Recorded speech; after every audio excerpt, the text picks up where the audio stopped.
Any more wuwa hate watchers here? Want a screenshot? Guys, we have some fake Joel's TV situation right there. Yo, today I'm gonna talk about the cringe side of Wuthering Waves. This side of the community hates this man. You know, it's some they want him dead type shit. This guy is hated by Hoyo Stans, the r/gacha gaming, the Wuthering Waves Reddit. I mean, he's going crazy these days. You might ask, what did fake Joel's do? I mean, the question should be, what did he not do yet? Because this guy confirmed the contract that everybody is talking about lately. Whenever Reddit goes like, oh, do you have proof? He's the one that dismantles everything because he speaks Chinese. But now he made a problem with the Wuthering Waves community. I mean, let's see what he has to say. I predicted what will happen to wuwa in a month. Okay, I get it now, Reddit, but whoa. Let's let him cook. Maybe he has some arguments. I predicted what will happen to wuwa in a month, which is gonna lose popularity, of course, as any other game. And then said that it will be a failure compared to Genshin if we consider ToF a failure.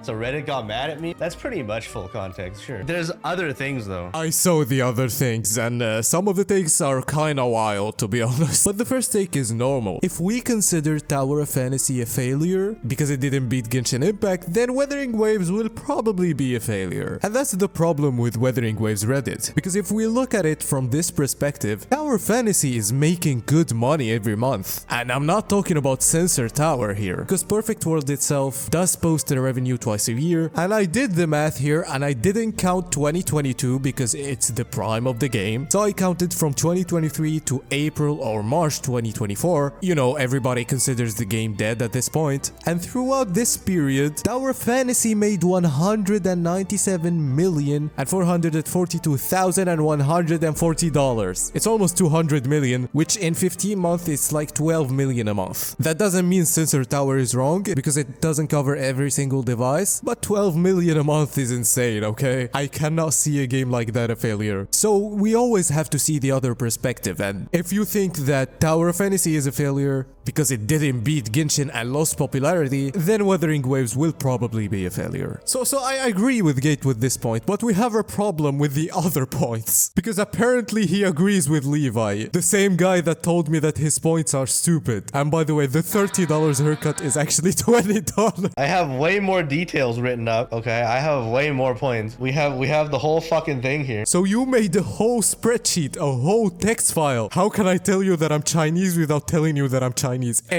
So he made some points here. Some of them are valid, some of them are questionable. So combat enjoyers will quit after a month, gets repetitive and boring. Story enjoyers will quit after a week, no more story content, and they don't need to swipe to enjoy the game. Open world exploration enjoyers will quit after 2 weeks, nothing else to do, and they also won't spend money to explore. Waifu collectors will quit after too many dudes. They might swipe a little. Okay, so before going to any other point, I think bro didn't consider that people can be story enjoyers, combat enjoyers, and waifu collectors at the same time. So what will happen if we have all of that? They will probably stay, right? And if we talk about combat enjoyers, no, they will not quit after a month. Since I played the beta for almost a month, it will not get repetitive. For example, the hologram thing, if you beat a boss, the next stage will give the boss more patterns, and it will take a while, okay? It's not a month. But I don't think that people are here only for the story. There's no way. We have gacha slaves that play every gacha on release, quit, and move on to the next gacha. And for this point,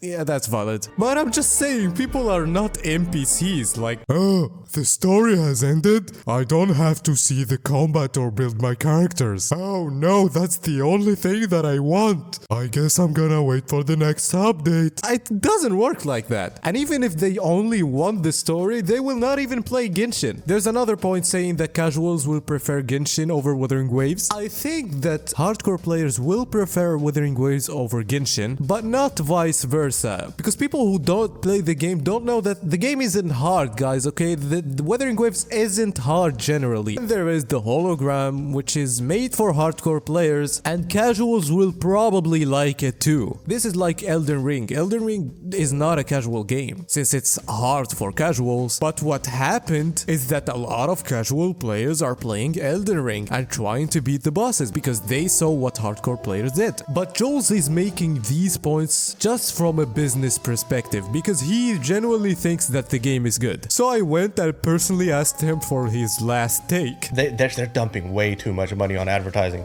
They're trying to go the Hoyo route on advertising by burning money. Hoyo only succeeded because of the pandemic. Nobody else in the space competing. Like being a brand new IP, them burning the similar amount of money as like Hoyo just to launch the game is a huge risk. Okay, now we get it. So he's saying that Wuthering Waves made so much advertisement to the game. And if the game doesn't get that money back since it's in debt now, Tencent will not keep operating with it. So there's two problems with that. The first problem is, why would Tencent just give up $30 million?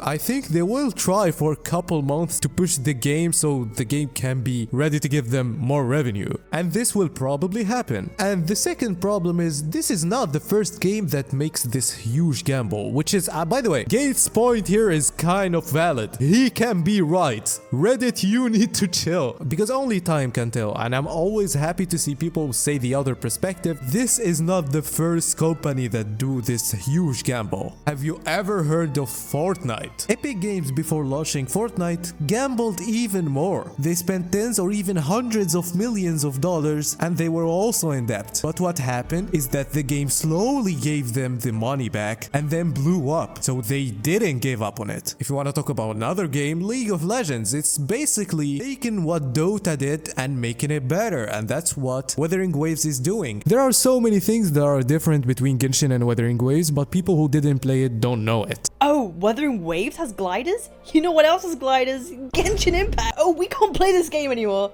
No siree, you're not allowed gliders. You have to fly with your arms, okay? You know, I like this Captain Cabinetz girl. I think she cooked. Next vid will be about me shitting on Wuthering Waves. Stioorg, make it happen. You see, even your chat is siding against you, bro. What? Because here I'm gonna show you why statistically you might also be wrong. So we know that pre-registration numbers are not always super accurate, but I'm gonna compare Tower of Fantasy, which has an insane launch, with Wuthering Waves. So we know that Wuthering Waves just hit 30 million pre-registrations. You remember how Tower of Fantasy was so big at launch and re-rolling in Tower of Fantasy was kinda easier than Wuthering Waves, so probably people made more accounts. And so the amount of pre-registrations before 2 days of launch were 4 million. Like, it's not even comparable. The game is so hyped. But you might say these are not accurate, so let's talk about YouTube views. And you know what? I'm gonna take the most viewed channel about Tower of Fantasy that I was watching at the time, so we're gonna take my boy Vulcan real quick here and let's see how much views he's getting. So for example, this is before